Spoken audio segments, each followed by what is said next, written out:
আজকে আমি আপনাদের দেখাবো মসজিদে কুবা এবং রাত 12টা বাজে সৌদি আরব পার্কে বসে আমাদের ডিনার। আসসালামু আলাইকুম, আমি আদনান।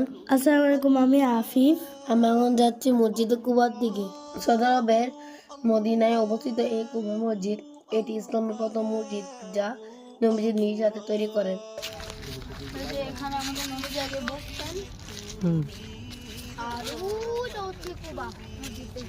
কি বলতো নবীজি? হ্যাঁ নবীজি আশেপাশে যা দেখছে এগুলো সব খেজুরের বাগান ছিল। এখন বিভিন্ন জিনিসের স্টল দিয়ে রেখেছে। মাশাআল্লাহ, এই মসজিদটা অনেক সুন্দর। এটি ইসলামের গুরুত্ব দিক থেকে চতুর্থ নাম্বার অবস্থান। সামনে দেখা যাচ্ছে কুবা মসজিদটা। নবীজি যখন মক্কা থেকে হজ করার পর মদিনা এখানে আসলো তখন খেজুরের বাগান ছিল। নবীজি এখানে 14 দিন অবস্থান করে আর এই মসজিদটি তিনি নিজ হাতে তৈরি করেন। প্রতিদিন শনিবারে নবীজি মসজিদে নববী থেকে হেঁটে হেঁটে মসজিদে কুবাতে 2 রাকাত নামাজ পড়তে আসতেন। তাই প্রতি শনিবার এখানে প্রচুর ভিড় থাকে।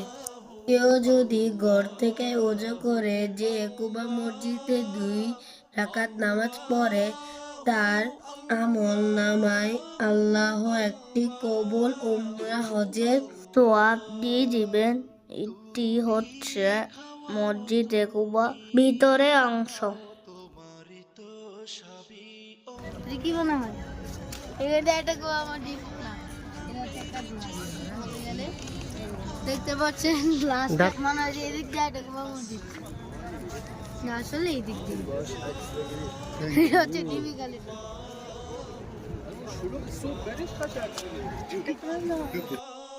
আপনারা দেখতে পাচ্ছেন এটা মসজিদে কুবার পিছনের অংশ। বিভিন্ন স্টল দিয়ে অনেক সুন্দরভাবে সাজিয়ে রেখেছে। আলহামদুলিল্লাহ, নবী করিম সাল্লাল্লাহু আলাইহি সাল্লামের মসজিদে নামাজ পড়ে অনেক ভালো লাগলো। এটা হচ্ছে নাজির আঙ্কেলের গাড়ি। আমরা এখন যাচ্ছি সৌদি আরবের মাছের আড়তে। বাইরে থেকে বোঝার কোনো উপায় নেই যে এটা মাছের আড়ত, কারণ এটা আমাদের দেশের মতন না।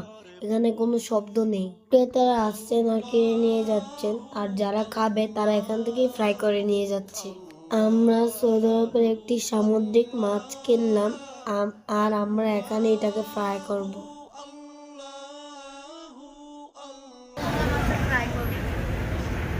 মাছটা কিনে নিয়েছি,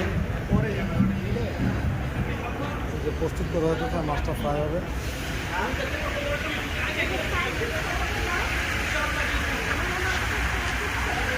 এটা হচ্ছে সেন্টার পয়েন্ট সুপার মল। এখানে নাজির আঙ্কেল সুপারভাইজার। আমরা এখানে কিছু কেনাকাটা করে চলে যাব খোলা মাঠের নিচে পার্টি করতে, মাছের বারবিকিউ। নাজির আঙ্কেল আমাদের সারপ্রাইজ দিলেন, কারণ আমরা কোনোদিনই রাত 12টা বাজে খোলা মাঠের নিচে ডিনার করিনি। আমাদের আরেকটি ভিডিও আসবে জিন পাহাড় নিয়ে, আশা করি ওইটাও আপনাদের কাছে ভালো লাগবে। এই যে আমরা চলে আসলাম সৌদি আরবে একটা পার্কে খোলা মাঠে ডিনার করতে। একটি অন্যরকম ফিলিংস, কারণ আমাদের সাথে স্পেশাল গেস্ট আছে। আমার বিড়াল গ্যাং এর লগে খাইতেছি। ওদিক দিয়ে বিড়াল বিড়ালে খাবার দিতেছি আমরা। ওদিক দিয়ে বিড়াল, এদিক দিয়ে বিড়াল, এদিক দিয়ে বিড়াল, একটা ব্ল্যাক বিড়াল আছে আমার সামনে।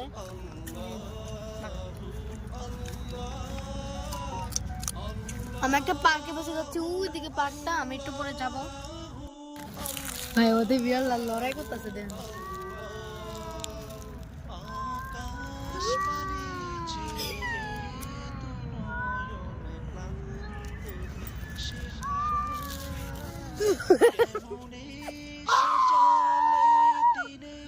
দেখতে বলেন আমাদের স্পেশাল গেস্ট বিয়ার গ্যাংদের, এরা আবার মারামারিও করছে একটা চেতে খাবার নিতে। আমরা হেঁটে হেঁটে পার্কের ভিতরটা দেখছি। পার্কটা বিশাল বড় এরিয়া নিয়ে। সৌদি আরবে এরা কোনোদিন দিনের বেলা বের হয় না, তারা সবসময় রাতের বেলা বের হয়, কারণ প্রচন্ড গরম এবং তাদের বাচ্চাদেরও সাথে করে নিয়ে আসে। আমি একটু গাড়ি চালানোর ট্রাই করছিলাম। বাচ্চারা খেলে আর বাবা মা বসে আড্ডা দেন। এখানেই তারা ডিনার সারেন এবং বিভিন্ন কিছু খান। ওই যে দেখতে পাচ্ছেন আমরা এখানে একটি ট্রাম্পোলিন নিয়ে এখানে লাফাইতেছি। আমাদের ভিডিওটা ভালো লাগলে সাবস্ক্রাইব করে দিবেন। তখন পর্যন্ত ভালো লাগে, সুস্থ থাকুন, আল্লাহ হাফেজ।